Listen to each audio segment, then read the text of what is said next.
Sebelumnya, Assalamualaikum warahmatullahi wabarakatuh. Perkenalkan, nama saya Deti Indah Hapsari, NIM 71041418339. Di sini saya akan menjelaskan mengenai materi e-commerce untuk memenuhi nilai mata kuliah saya, yaitu literasi digital. Langsung saja kita masuk ke videonya. Yang pertama, saya akan menjelaskan mengenai pengertian dari e-commerce. Apa sih e-commerce itu? E-commerce adalah perdagangan atau jual beli melalui jaringan elektronik, di mana komputer sebagai sarana yang digunakan untuk memudahkan semua operasi perusahaan. Electronic commerce atau e-commerce ialah sebuah sistem yang di dalamnya memuat aktivitas penjualan, pembelian, serta penyebaran barang dan jasa yang mendayagunakan sistem elektronik seperti misalnya televisi, internet, ataupun jaringan komputer lainnya. E-commerce pada era digital ini menjelma menjadi salah satu bisnis yang cukup menjanjikan untuk menghasilkan profit yang cukup besar. Selanjutnya, kita akan masuk dalam sejarah e-commerce.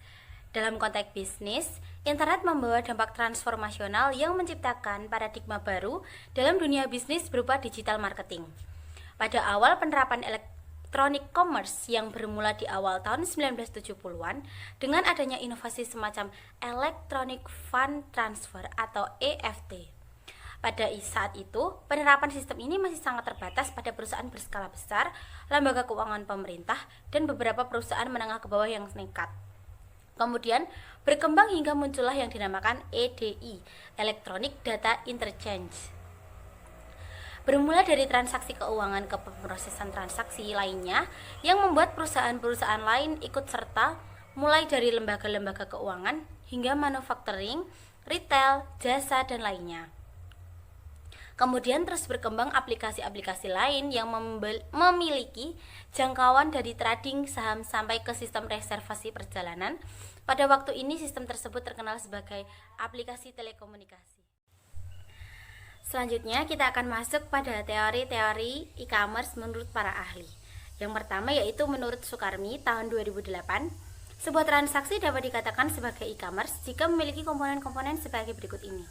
Yang pertama, adanya kontrak dagang.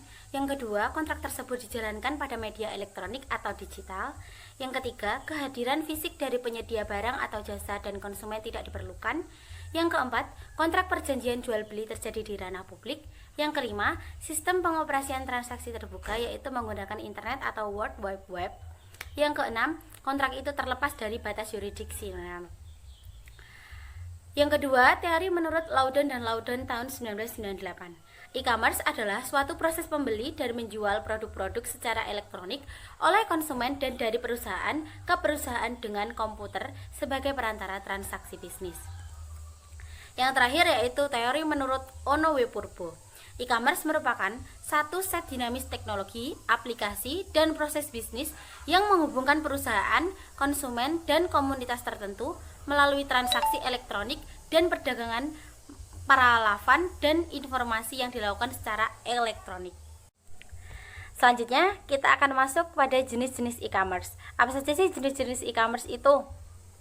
Yang pertama ada business to business atau B2B.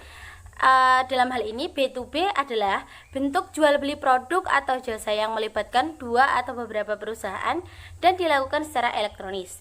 Dalam hal ini baik pembeli maupun penjual adalah sebuah perusahaan dan bukan perorangan.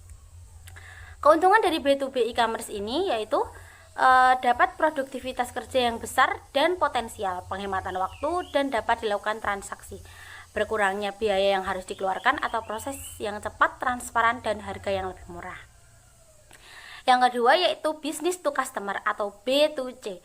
Jenis e-commerce business to customer ialah bisnis yang dikerjakan antara pelaku bisnis dengan konsumen. Misalnya saja, produsen melakukan aktivitas jual beli produk kepada konsumen melalui pemasaran online. Produsen akan melakukan bisnis dengan cara memasarkan produk-produknya ke konsumen tanpa adanya feedback dari konsumen untuk berbisnis ulang. Keuntungan dari B2C e-commerce ini adalah sebagai berikut. Yang pertama yaitu akses ke pasar global secara langsung. Yang kedua, penghematan waktu dan tempat. Yang ketiga, pengurangan biaya yang sangat berarti. Kesediaan penuh 24 jam per hari dan 7 hari per minggu. memudahkan dalam penggunaannya, tidak memerlukan kepandaian khusus. Dan yang ketiga yaitu customer to customer. Customer to customer atau C2C adalah jenis e-commerce di mana pelakunya adalah sama-sama pelanggan atau konsumen. Di sini pelanggan akan menjual barang atau jasa dari produsen tertentu kepada pelanggan lainnya. Bisa dikatakan di sini penjual adalah semacam perantara. Jenis e-commerce konsumen ini adalah bisnis yang dijalankan antara konsumen dengan konsumen. Sebagai contoh, konsumen akan menjual barang kembali yang diperoleh dari produsen ke konsumen lainnya. Selanjutnya, saya akan menjelaskan mengenai faktor konsep dalam e-commerce.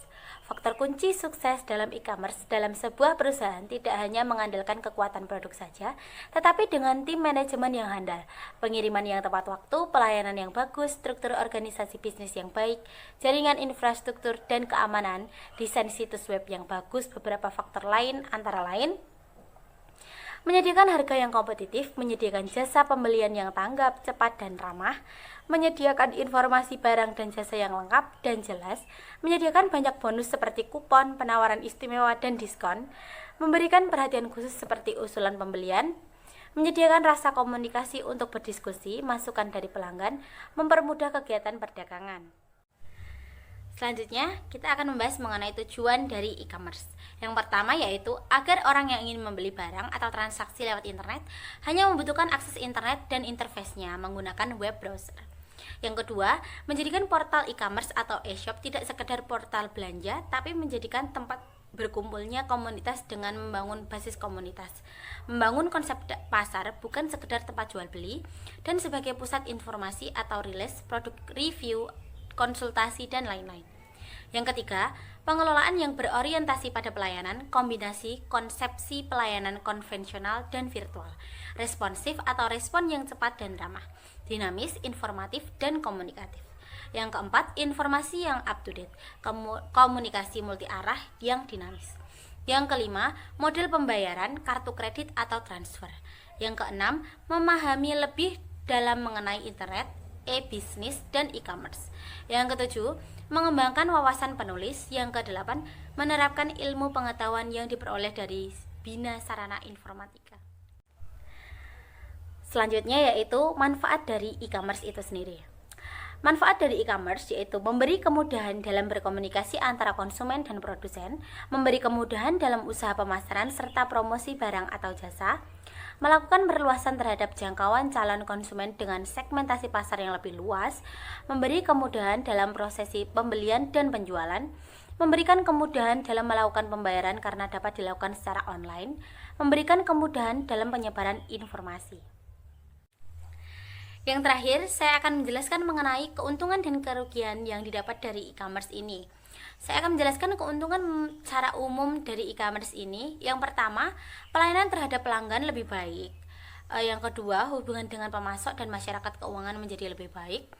Pengembalian atas investasi pemegang saham dan pemilik yang meningkat. Aliran pendapatan baru yang mungkin lebih menjanjikan yang tidak bisa ditemui dari sistem transaksi tradisional. Dapat meningkatkan pangsa pasar, menurunkan biaya operasional atau operating cost, melebarkan jangkauan atau global reach, meningkatkan customer loyalty, dan meningkatkan supplier management. Adapun kerugian dari e-commerce itu sendiri ya, yang pertama, kehilangan segi finansial secara langsung karena adanya kecurangan. Yang kedua, pencurian informasi rahasia yang berharga. Yang ketiga, kehilangan kesempatan bisnis karena gangguan pelayanan. Kesalahan ini bersifat kesalahan non-teknis seperti listrik yang tiba-tiba padam. Dan yang keempat, kehilangan kepercayaan dari para konsumen. Yang kelima, kerugian yang tidak terduga. Dan yang keenam atau terakhir, hacking atau peretasan pada sebuah situs. Demikian presentasi yang dapat saya bawakan mengenai e-commerce ini. Kurang lebihnya saya mohon maaf. Wassalamualaikum warahmatullahi wabarakatuh.